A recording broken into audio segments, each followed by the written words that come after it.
Six JVR తక్కువ ధరలకే కాదు నాణ్యతకు కూడా మరో పేరు ఇండియాస్ #1 బ్రాండ్ సిక్స్ జేవిఆర్.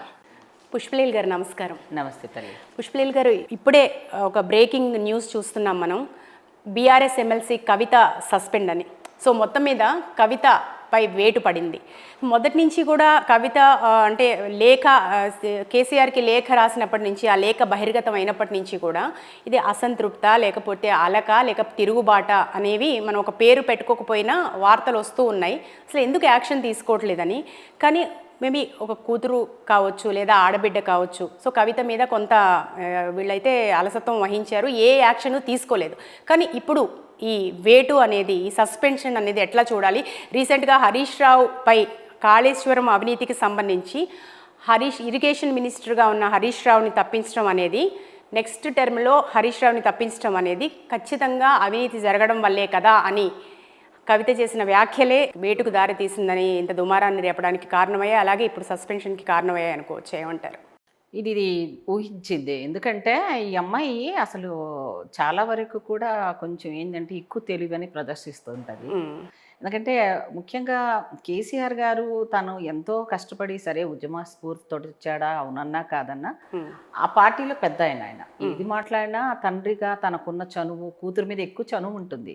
మరి అదేదో చేయాల్సింది పోయి తను ఎక్స్ట్రీమ్గా పోయి ఒక లెటర్ రాసి, ఆ లెటర్ మీద పెద్ద నానా హంగామా చేసి, ఇందులో దయ్యాలు ఉన్నాయని ఆ దయ్యాల పేర్లు ఈరోజు చెప్పి పార్టీ పరువును బయటపడేయడం అనేది ఆ అమ్మాయికి అసలు రైట్ లేదు. ఎందుకంటే ఆ పార్టీ వ్యవస్థాపకుడుగా దగ్గర నుంచి ఆ పార్టీలో ఉన్న కార్యకర్తల మనోభావాలను కూడా లెక్క పెట్టకుండా అసలు నిన్న మాట్లాడిన మాటల్లో కూడా నాకు చాలా కోపం, నాకే కోపం వచ్చింది అసలు నిజంగా కూడా.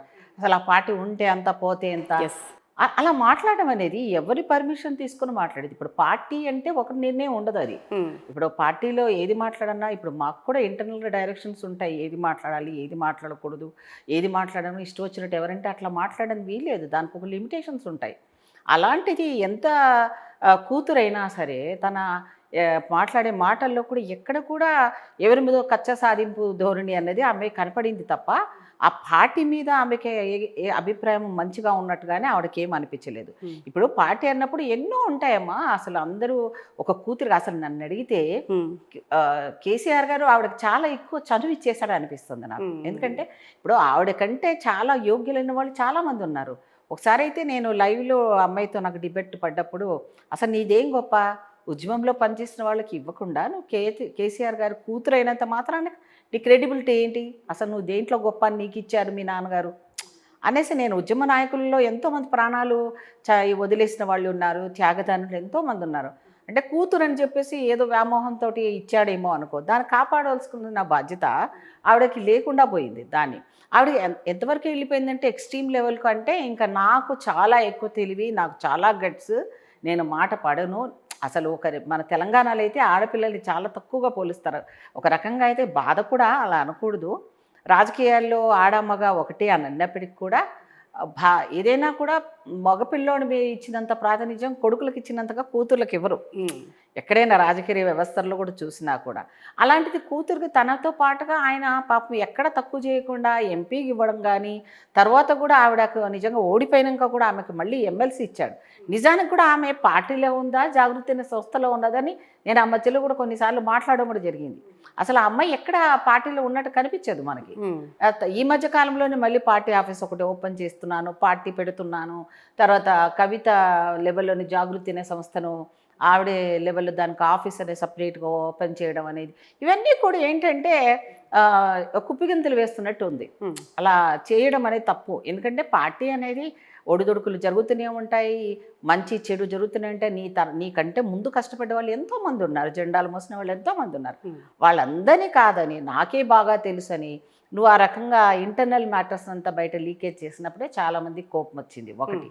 రెండవది, ఈ అమ్మాయి లిక్కర్ స్కామ్లో వెళ్ళినప్పుడు అందరు కూడా ఎవరు వెళ్ళినా వెళ్ళకపోయినా తండ్రిగా వెళ్ళేది ఉండే అని చాలామంది అనుకున్నారు. కానీ కేసీఆర్ కూడా వెళ్ళలేదు. ఎందుకంటే అంత పెద్ద స్కామ్లో అక్కడ పేరు రావడమే కాకుండా తిహార్ జైల్లో వెళ్ళొచ్చిన కూతురి గురించి ఎవరికైనా అవమానమే కదా. వాళ్ళ ఇంట్లో కూడా గొడవలు అవుతాయి కదా న్యాచురల్గా. నీ కూతురు వల్లైనా మాకు డ్యామేజ్ జరిగిందని ఇంట్లో కొడుకు అడగొచ్చు, కోడళ్ళు అడగొచ్చు, ఇంట్లో వాళ్ళ ప్రెషర్ ఉండొచ్చు, పార్టీలు ఉన్న వాళ్ళ ప్రెషర్ కూడా ఉండొచ్చు. అయినా కూడా అప్పటికి కూడా పెద్ద అయిన పాపం మౌనం వహించాడు ఇప్పటి వరకు కూడా. కానీ ఈవిడేంటంటే ఆ జైలుకి వచ్చినప్పటి నుంచి నన్నెవరు పలకరించలేదు, నన్నెవరు పట్టించుకోలేదని. తర్వాత ఆ అమ్మాయి బిహేవియర్ కూడా కొంచెం ఎక్స్ట్రీమ్ అనిపిస్తుంది నాకు చాలా వరకు. ఆ జైల్లో ఉన్నంత వరకు కూడా చాలా ఓవర్గా ఏదో పెద్ద ఉద్యమాల్లో వెళ్ళినట్టు ఏదో చేతులు ఇలా చూపించి ఏదో పెద్దగా స్వాతంత్రం తీసుకొచ్చిన వాళ్ళగా స్టైల్ కొట్టడం, ఇవన్నీ కూడా ఓవర్ యాక్టింగ్ అనమాట. ఇవన్నీ చూసిన వాళ్ళకి మనకి ఎబ్బట్టి అనిపించింది, ఏ తప్పు చేసి వచ్చి మళ్ళీ బయటకు అలా చూపించడం ఏంటి అని. ఆ తర్వాత ఆవిడ బయటకు వచ్చినప్పుడు చాలా వీక్ అయిపోవడము, మానసికంగా ఆందోళనకు చెందడము, ఇవన్నీ చూసిన తర్వాత ఆవిడకి మళ్ళీ వాళ్ళ నాన్న వాళ్ళ దగ్గరికి వెళ్ళినప్పుడు తండ్రి ఎలాగో నో అనలేడు కూతురు బాధను చూసినప్పుడు. ఏదో ఆయన కోపం వచ్చినప్పుడు కూడా కడుపులో దాచుకున్నట్టున్నాడు పాపం పెద్ద ఆయన. నువ్వు ఇలా వెళ్ళడం తప్పమ్మా, ఏదైనా చేసుకుంటారు అందరేమో కానీ అని ఇలా అనుకుంటారేమో కానీ, నువ్వు చేయడమే మొత్తానికే అందరూ దొంగలు అని చెప్పి దాన్ని డార్క్లో పెట్టి దయ్యాలని చెప్పి, ఆ దయ్యాల పేర్లు నువ్వు ఇప్పుడు మీ బావగారి పేరును, హరీష్ గారి పేరును, ఆయన ట్రబుల్ షూటర్గా కేసీఆర్ భావిస్తారు. ఎస్, గతంలో దెయ్యాలు నాన్న చుట్టూ ఉన్నాయి, కేసీఆర్ గారి చుట్టూ ఉన్నాయి అని కవిత చెప్పినప్పుడు అప్పుడు కేటీఆర్, సంతోష్ కుమార్ పేర్లు ఎక్కువగా వినిపించాయి. కానీ ఇప్పుడు ఒక అడుగు ముందుకేసి హరీష్ రావుని అందులో యాడ్ చేయడము, క్లియర్ గా బహిర్గతం చేయడం. ఇంకో మాట కూడా అంటే క్లియర్ గా బహిర్గతం చేయడం పేర్లతో ఇంకో మాట కూడా అయింది. కావాలనే మా నాన్నగారు అప్పుడు ఇరిగేషన్ స్కామ్ అంతా చేశాడు, ఈయన వల్లని చెడ్డపరు వచ్చిందని ఈయనకు మంత్రి పదవి ఇవ్వకుండా పక్కన పెట్టాడు అనే మాట ఈమె ఒప్పించినట్టే అయింది పాపం వాళ్ళని. అంటే పాపం అని ఎందుకు అనిపిస్తుందంటే తన హద్దులు దాటిపోయి మరీ ప్రవర్తించినట్టు అనిపించింది. ఇప్పుడు కేసీఆర్కి ఒక పక్క అనారోగ్య సమస్య, ఇంకోటి ఏంటి అధికారంలో లేరు, రెండోది ఏంటంటే ఈ అమ్మాయి వల్ల ఇవన్నీ కూడా ఒక పక్కన కాళేశ్వరంది ఇష్యూ వచ్చింది, ఆ తర్వాత దాన్ని ఫేస్ చేయాలా, ఈ అమ్మాయిది ఫేస్ చేయాలా. ఇప్పుడు బయట వాళ్ళని ఫేస్ చేస్తే చాలా ఈజీ అమ్మ, కానీ ఇంట్లో ఉన్న రొచ్చును, ఇంట్లో ఉన్న దాన్ని చాలా కష్టం ఎవరికైనా కూడా. ఒక పక్కన ఇప్పుడు కూతురు గురించి మాట్లాడకుండా ఏమన్నా ఉంటే పార్టీలు ఉన్న వాళ్ళకందరితో వ్యతిరేకత వస్తుంది. దాంట్లో పర్టికులర్గా నిన్నటి నుంచి చూసావు కదా, ఇప్పుడు ఈ అమ్మాయి ఈ రకంగా మాట్లాడిన ప్రెస్ జరిగినప్పటి నుంచే అమ్మాయిని మెల్లగా అందరు కూడా పార్టీ నుంచి ఉన్న వాళ్ళందరూ కూడా ఎవరు కూడా వెళ్ళి పలకరించడం గతం నుంచే మానేశారు. ఇప్పుడు అన్నీ కూడా అందరు బాయ్కాట్ చేసేస్తున్నారు అమ్మాయి. మీరు అన్నట్టుగా హరీష్ రావుకి ఎంతో మంచి పేరుంది. అంటే కేసీఆర్ తర్వాత క్యాడర్ని చాలా నడిపించడంలో, అంతర్గతంగా కూడా క్షేత్రస్థాయి నుంచి కూడా అంటే ఉండొచ్చేమో కానీ ఒక పక్కన ఎన్నోసార్లు ఆయన తన నిజాయితీని కూడా నిరూపించుకున్నారు. కానీ ఏది ఏమన్నా కాళేశ్వరం విషయంలో జరిగిన దాన్ని తప్పిదాన్ని బట్టి గవర్నమెంట్ లెవెల్లో మాకున్న దాంట్లో ఇప్పుడు మీరు ఎందుకు అరెస్ట్ చేయరు అని మా మీద ఒత్తిడి పెట్టి, మీరు బీజేపీ ఒకటే అని అప్పుడు కవితను అరెస్ట్ చేయకపోవడానికి కూడా మా మీద చాలా నిందలు వేశారు. రేవంత్ రెడ్డి గారు విశ్వ ప్రయత్నం చేశారు అసలు. ఎందుకంటే మనం ఏదైనా మాట్లాడాలంటే చాలా చక్కగా అన్ని ఆధారాలు తీసుకుని మాట్లాడాలి తప్ప వేగ్గా మాట్లాడడం కుదరదు. అందుకని ఇంత పెద్ద దాన్ని మనం స్కామ్ చేశారు అన్నదానికి అందుకని అర్జెంటుగా అసెంబ్లీ సమావేశాలు ఏర్పాటు చేసి వాటి మీద మొత్తం కూలంకుషంగా చెప్పి ఈరోజు సిబిఐకి అప్పచెప్పడం అనేది, అసలు ఇంతకుముందు సిబిఐని ఈయన రానివ్వలేదు, కేసీఆర్ గారు రాష్ట్రంలోకి రానివ్వలేదు. దాని మీద నమ్మకం లేదు, తొత్తు అది ఇది అని కేంద్ర ప్రభుత్వం తొత్తు అన్నాడు. మరి అలాంటప్పుడు మాకు నమ్మకం ఉందా లేదా అనేది పక్కన పెడితే, ఇప్పుడు ఎవరి మీద మా మీద నమ్మకం లేదంటున్నారు. పోనీ మరి ఏది ఉన్న సంస్థలు ఏవైతే ఉన్నాయి మరి ఆ పెద్ద సంస్థలు అనుకునే వాటికి ఒకవేళ రాహుల్ గాంధీ గారు కొన్నిసార్లు మేము కూడా అంటాం ఇవన్నీ కేంద్ర ప్రభుత్వంలో ఉన్నాయి అని అన్నప్పటికి కూడా అన్నిసార్లు కుదరకపోవచ్చు కదా. అలాంటిది నేను రాహుల్ గాంధీ దాన్ని తప్పుగా పట్టడం లేదు. కొన్ని సంస్థలు అప్పుడున్న పరిస్థితుల్లో ఇప్పుడున్న సబ్జెక్టు మీద కొంతవరకు అయితే సమాచారాన్ని పూర్తిగా సాక్ష్యాలు తీసుకునే కదా వీళ్ళు ఇచ్చింది. ఇప్పుడు అన్ని దీనికి సిబిఐకి అప్పచెప్పారు అంటే సిబిఐ విషయం మనం మళ్ళీ మాట్లాడదాము. అయితే ఇప్పుడు కవిత విషయానికి వస్తే, ఇప్పుడు మాజీ ముఖ్యమంత్రి కేసీఆర్ ఆయన ఉద్యమ నాయకుడిగా ఆయన పాత్ర ఎవరు కాదనలేంది. తెలంగాణ చరిత్ర కనుక రాస్తే మొట్టమొదటి ఆయన పేరు లిఖించబడుతుంది. అటువంటి గొప్ప నాయకుడు, అదేవిధంగా చాలా పరిణతి చెందిన రాజకీయ నాయకుడు ఆయన. అటువంటి కేసీఆర్కి లేఖ ద్వారా పాఠాలు నేర్పించడం కవిత.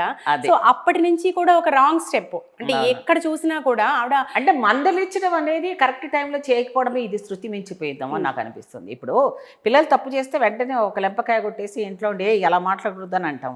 ఈ అమ్మాయికి ఏమో అతిగారాభం అయిపోయింది, అందువల్ల కూడా ఇది జరిగిందేమో నాకు అనిపిస్తుంది. అది ఇంట్లో వరకు అయితే పర్వాలేదు కానీ అది పార్టీ వరకు తీసుకొచ్చి పార్టీని మొత్తానికి కుప్పు చేసి పడేసింది. ఇప్పుడు పార్టీ లెవెల్లో కూడా ఏ కార్యకర్త ముఖం ఎత్తుకోలేని పరిస్థితి. ఇప్పుడు ఈ అమ్మాయిని ఏదో ఎక్స్క్యూజ్ చేద్దామంటే కూడా ఇక్కడ పార్టీలో ఉన్న వాళ్ళందరికీ నష్టం జరిగేటట్టుగా ఉంది. దానితోటి ఈమె స్టాంపింగ్ చేసినట్టుగా ఈయనే చేశాడు అని హరీష్ రావుని, అంటే హరీష్ రావు చెప్పిన వెనకాల ఎవరున్నారు, కేసీఆర్ ఉన్నారు. అంటే వాళ్ళ నాన్ననే ఈ అమ్మాయి పట్టించినట్టుగా అయిపోయింది. కాబట్టి ఇదన్నీ కూడా ఏది ఎంతవరకు ఎవరు మాట్లాడాలని కొన్ని లిమిట్స్ ఉంటాయి. అంతేగాని దాన్ని ఆ లిమిట్స్ అన్నీ దాటిపోయి ఈ అమ్మాయి తాతకే దగ్గర నేర్పినట్టుగా నాకే తెలుసు రాజకీయం అని వాళ్ళ నాన్న మించిపోయిన దానిలాగా మాట్లాడడం అనేది ఇది ఎవరూ సహించలేదు. అందువల్ల ఇప్పుడు ఆ అమ్మాయికి వేటు వేస్తున్నారంటున్నారు, 100% వేసే ఉంటారు, 100%. నాకు ఇప్పుడే నేను కూడా న్యూస్లో చూశాను.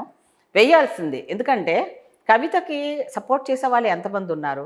ఆవిడ ఇంతమంది ఆయన మంత్రివర్గంలో కూడా డైరెక్ట్ కొంతమందిని నీళ్లు పుట్టని అలాంటి వాళ్ళని పెద్దవాళ్ళని అనుభవం అంటే సీనియర్స్ని అని కూడా లెక్క పెట్టకుండా అమ్మాయి మాట్లాడడం దగ్గర నుంచి కూడా ఇలాంటివన్నీ కూడా ఎవరు సహించరు. ఎంతున్నా ముఖ్యమంత్రి కూతురుగా ఉండొచ్చేమో, కానీ నువ్వు ఒక కార్యకర్తవే కదా.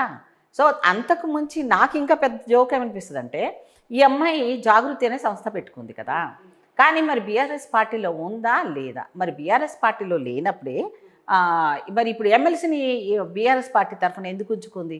అసలు అంత నచ్చనామే ఎప్పుడో రాజీనామా చేయాల్సి ఉండే.